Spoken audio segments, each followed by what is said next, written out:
What's up, y'all, and welcome to another video. Today we're going to do something a little different, a little bit more kind of the old style of video that I would do, where I kind of just more informatively talk. This is not going to be a PSA submission, but we're going to go through today some personal collection sales that I've made, which I have made to fund a specific part of my personal collection.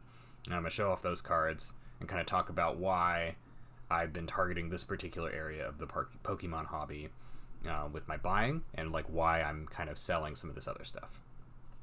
So to start, let's go ahead and kind of go through the sales that I made. So I've sold quite a bit. We can kind of go through and see.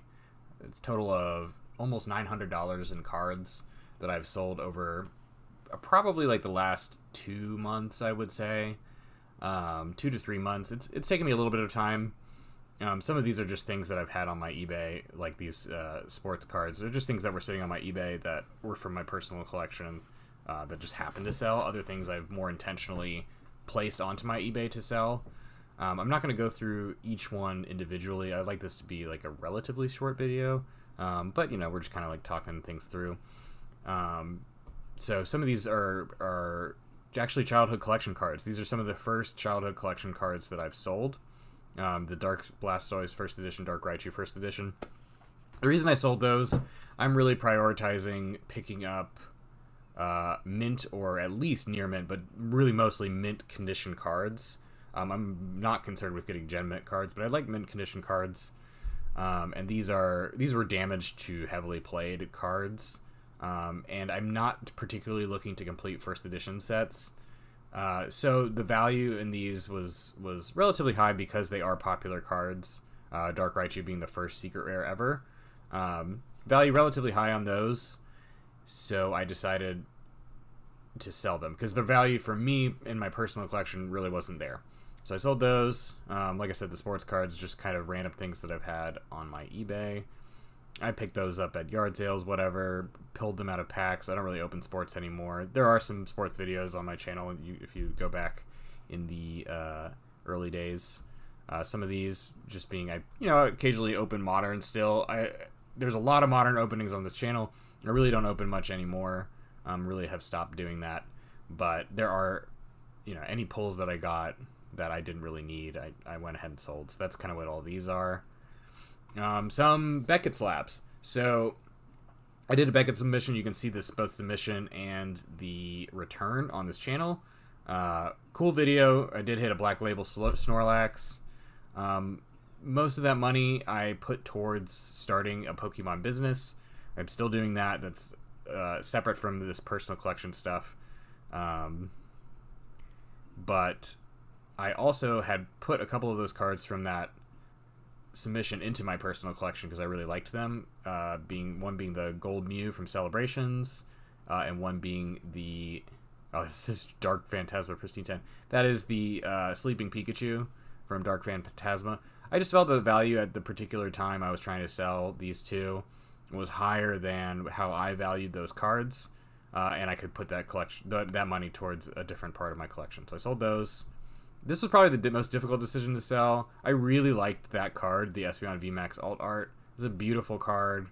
And I pulled it myself. So there was some level of personal collection or personal connection to that card. But I felt that selling it could help fund this goal that I'm going to talk about in the second half of this video. And so I sold that one as well. I had collected a bunch of full art trainers. Some of these you'll have actually seen in a recent PSA submission. The better ones, the ones that are both higher value and looked like 10s, are going off to PSA. The other ones I sold as a large lot. A bunch of modern sports I dumped as one lot. Couple other random ones. Yeah, some of these alt arts I had pulled. Really wasn't interested in keeping some of these cheaper alt arts anymore. Sold those. Lugia Gold, sold that. I think that pull is on the channel somewhere. A couple of those might be, actually. I had the Zapdos, Articuno, Moltres, Golden Birds from Brilliant Stars. I sold all those for about $30. I had a non-holo Neo Discovery Umbreon, just the non-holo version. in pretty nice condition. So I sold that one. More modern poles, and then this one, you may recognize this one, and I may do a follow-up video on this, but last year, probably not a year ago, probably like 8 or 9 months ago, I pulled an alt art Giratina. I think it was right around Christmas. And I sold that, and I bought some cards. Those cards have been in multiple videos where, like, I talked about the purchases I made with the money I made from the alt art Giratina. And one of them was a Latios and Latios. That was roughly like a $30 card. It looked good. It was an eBay pickup. I think I ended up paying around $40 after shipping and taxes and whatnot. Paid $18 to grade it. Came back at $10. Made a nice right around $100, a little less than $100 after fees and everything on that card. I sold it for $175. $146 being what I made on it after shipping and fees. All these sales are after eBay fees, shipping, and everything has come out. So this is my net profit off of those. So that's kind of all I want to talk about with the sales. So we've roughly got about $900 in sales. I haven't spent all of this. I do still have money left over, probably right around $200 left over to spend from all these sales, and I'm still selling for sure. But I kind of wanted to do a check-in. I just don't have a PSA submission right now, and I thought this would be kind of a fun video. So we're going to switch over, and I will see you on the other camera.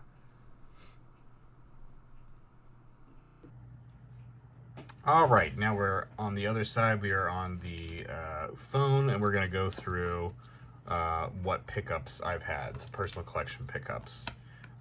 These are not going to be in any particular order. I did leave probably my favorite card for last, but other than that, we're just going to show them off. And I'll pull them out of the sleeve, but we've got, to start, a Slowking Hollow. Hang on, let me get this focused. There we go. So these cards... Well, I don't know. Do I need to pull them out of the sleeve? They actually look pretty good in the sleeve. I'll probably just leave them in the sleeve after this one. But these cards are going to be consistently, you're going to see a lot of vintage Japanese. So that's what I've been picking up. That's kind of why I've been making all these modern sales. You'll see, if you remember looking at the spreadsheet, most of those cards were modern, with the exception of a couple damaged vintage cards. And with that money, I've been picking up vintage Japanese mint condition cards. So mint 9s or better is really what I'm looking for. I'm really not looking to pick up 10s unless I win an auction at a very low price.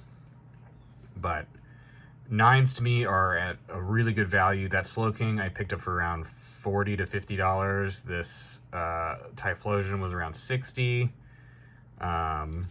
which were really good prices, I think, for those two cards. This one I didn't even take out of the original sleeve I got it in. The Pichu I got around $45. You'll see a lot of these are Neo era. It's not that I'm specifically targeting Neo era necessarily, but I feel like there is really good value at the Neo era. The original base set cards go for close to 100 in a 9. The Neo seem to pretty consistently end up near around 50. Some as low as 30. Some higher for sure. Like obviously Lugia would be higher. This one I actually bought by accident. I meant to buy the set card, the Feraligatr set card, but I got the premium file one. Still a cool card. Paid around $40 for that. And then we've got the Houndoom. I've also got the Houndoom for my Beckett submission, which I prefer this one over here on the right, but this was also a cool card, and I won this one at auction for like $38 or something. So it's really crazy to think how much I've been able to pick up all of these vintage cards with those modern sales. And then lastly, the real Moonbryon, the one that to me is much more reasonably priced and worth what I'm paying for it. This is the Neo Discovery Umbreon in a 9 in Japanese with a nice swirl. Really, actually a very well centered 9, and I picked this up for $146, which is actually a little cheaper than what they typically go for right now. They typically go for around like $180. So I got a nice cheap auction, and it's just a beautiful card. You know, $600 for that Moonbryon, the modern Moonbryon, or $150 for the vintage Japanese. I'm gonna go with the vintage Japanese all the time, but please let me know in the comments what you think and what you would purchase. And so that's it. That's all the pickups I've made so far. In total, this is not. I also picked up. I should say I also picked up a near mint copy of Lugia that's going off to PSA. I don't think that's going to get a 9, unfortunately. I will probably end up selling that one and putting that money towards getting a 9. What was I gonna say? I also picked up a Gym Arcanine, a Gym Challenge. I don't know what they're called in Japanese, but the gym set, I got the Hollow Arcanine. That one's really cool, Blaine's Arcanine, and that one looks definitely like a mint 9 copy of the card. So that's going to PSA. We'll be going to PSA in the next mission. Actually, that one's here. Go through some modern stuff. These are all cards that will eventually make their way to PSA. Put this to the side. So yeah, this is the other pickup I can show right now because the Lugia is at PSA. But this one looks great. I definitely feel like it's a 9 caliber card. 2 off center probably for a 10, but I'm really just looking for 9s anyways, and looking very clean, very much like a 9. So that's what I've been picking up. A lot of vintage Japanese, a lot of Neo era. I don't know if I mentioned it earlier, but all of these cards are first appearances, or at least first appearances hollows. The first time that Arcanine's been a hollow. First time Houndoom has been a hollow in a set. First appearance for Umbreon as well. This one not so much because it's the premium foul. Although I guess probably the premium foul came out before the set, but I'll be replacing that one. Pichu, that's a nice first appearance for $40. First ever Pichu card. I mean, can't go wrong to get that in a mint 9. Price, considerations here too. This Typhlosion in a PSA 10, this vintage Typhlosion WotC in a PSA 10, that's thousands of dollars.